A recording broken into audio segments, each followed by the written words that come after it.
Pues bien y de buenas, Ramiro Padilla, el presidente López Obrador, y vaya que está bien, pues una respuesta al conservadurismo y una respuesta a todos esos malos deseos de la prensa carroñera, pues que le dedicó 18 minutotes. Vaya si está bien nuestro presidente López Obrador, Ramiro. Es que tengo un amigo que recuerda que una vez estaba en Palacio Nacional y dice que salió el presidente López Obrador y se paró a un lado de él y empezó a mirar un cuadro, lo saludó y se puso a platicar de uno de los tantos cuadros, ¿no? Le contó la historia del cuadro, le explicó hasta la tendencia pictórica, ¿no? La escuela de pintura que había seguido el pintor, y se aventó una lección de historia como las que se avientan todos los días en las mañaneras, porque obviamente si hay que recordar uno de los gritos de guerra de la oposición en México fue básicamente que era un ignorante, ¿no? O sea, obviamente todos los días tenía una clase de antropología, sociología, historia, el presidente. Pero la otra parte que no nos sorprende a nadie, que comentamos fuera del aire, es el sopilotaje, ¿no? La tendencia a desear lo peor porque las cosas no se acomodan, ¿no? Como niños caprichosos y berrinchudos que no han desarrollado todavía, porque en esa etapa se quedaron en una etapa infantil, en una etapa de eterna adolescencia, la oposición en México, donde no comprenden que hay más poderes, que hay un despertar. Hay un despertar de las conciencias que este personaje, el gran presidente mexicano López Obrador, ha hecho el esfuerzo grandísimo, y él también lo ha dicho: somos de los países más politizados en el mundo, los que no son una de las poblaciones más politizadas en el mundo.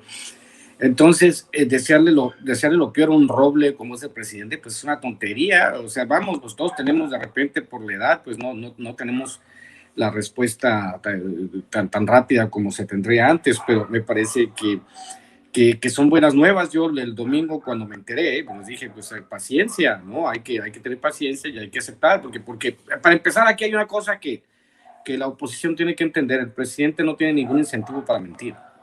Y si siendo la verdad llegó a presidente, ¿por qué ya siendo presidente empezaría a mentir? O sea, siempre fue congruente con lo que dijo, ¿no? Yo soy congruente con mi pensamiento, con mi manera de ver las cosas, y lo está haciendo hasta el momento. A mí me da mucho gusto que ya esté de regreso, que yo le diría que agarre una semana o dos, no hay problema, que descanse bien y que disfrute la vida, que al final de cuentas es el único que trabaja todos los días y luego se va de gira sábado y domingo. ¿Qué más, no? Estoy muy contento y le mando la mejor de las vibras al presidente. Y señores, sopiloteros, carroñeros, llorones, si sus predicciones fueran ciertas, pues México ya sería un país hipergaláctico, no del primer mundo, sino lo que le sigue, ¿no? El problema es que no han entendido que su cita con la historia ya llegó en el 2018 y no van a regresar, mi querido Marcelino. Así es, Ramiro, tenemos un roble de presidente, y Carla Mote pues se quedó y se quedarán con las ganas la clase conservadora, esa posición pues carroñera. Ya lo dijo el presidente López Obrador, pues hay que seguir luchando, y ahí está él como roble, como líder de esta transformación. Carla. Así es, querido Marcelino. Creo que en el mensaje que nos dio hoy el presidente Andrés Manuel hay pues varios temas. Primero, quisiera decir que son varios días en los que, bueno, en realidad no muchos, pues prácticamente 3 días en los que no hemos tenido la presencia del presidente. Se atravesó un domingo y luego 3 conferencias mañaneras en las que pues estuvo presente el secretario de Gobernación, y en estos pocos días ha habido mensajes que desnudan a la prensa en México. Cuando el presidente Andrés Manuel nos dice en su video que hay una semejanza, y lo hace con esta explicación del golpe de Estado contra Francisco y Madero, lo que nos está haciendo es un paralelismo histórico. Nos explica que en el periodo de Francisco y Madero lo que sucedió fue un ataque sistemático, cotidiano, de la prensa y de grupos políticos opositores que pues no comprendieron la venia democrática de aquel presidente de la República. La importancia de este mensaje, desde mi punto de vista, pues viene en varios sentidos. Primero, decir que Francisco y Madero fue quien inició la Revolución Mexicana y además es un personaje que tuvo, digamos, estas intenciones de democratizar al país. Además, llamó él a una guerra armada contra el presidente Porfirio Díaz. Y otra cosa que no debemos pasar de vista es que ha sido también una bandera para la oposición en nuestro país, para la derecha mexicana. ¿Por qué?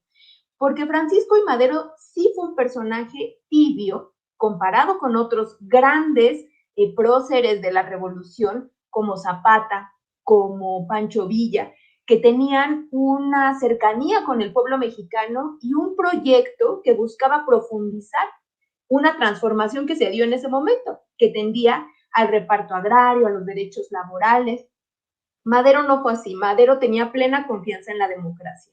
Y en su momento, los personajes de la derecha, sobre todo del Partido Acción Nacional, lo buscaron reivindicar. El propio Fox, el propio Felipe Calderón, usaban la figura de Francisco I. Madero. Además, recordemos que uno de sus sobrinos nietos, que es Gustavo Madero, pues está en el Partido Acción Nacional, actualmente es senador de la República. Por eso digo que es importante el mensaje, porque él refiere a esa actitud carroñera que denominamos tiempo de sopilotes, y eso tiene que ver con una novela que escribió Paco Ignacio Taibo, que se llama Temporada de Sopilotes, en donde relata todo este ambiente de persecución que existió hacia Francisco I. Madero en su momento.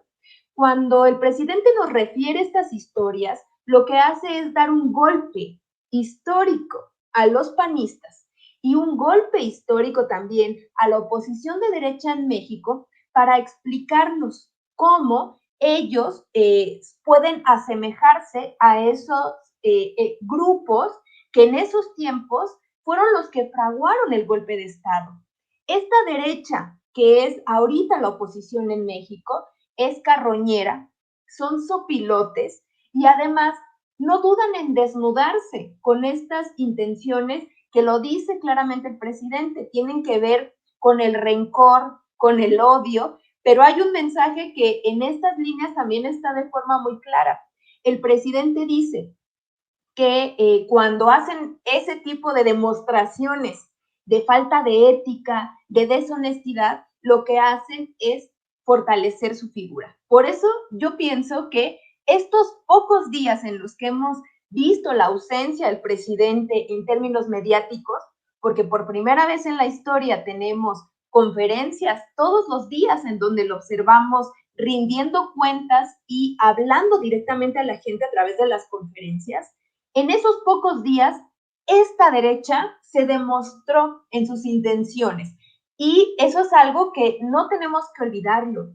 La derecha latinoamericana es golpista. La derecha latinoamericana no duda en implementar medidas como la que refiere el presidente de ese duro y difícil periodo que vivió nuestro país en febrero de 1913, que fue el golpe de Estado huertista en contra de Francisco I. Madero.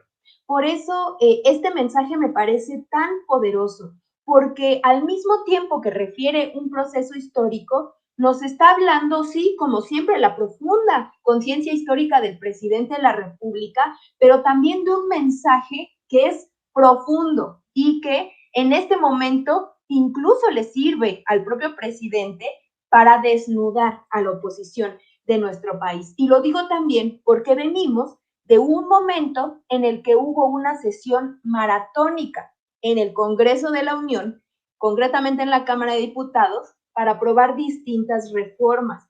Y el presidente sale en su video diciendo que van a venir más cambios y que él está al 100 y que va a continuar con esta labor.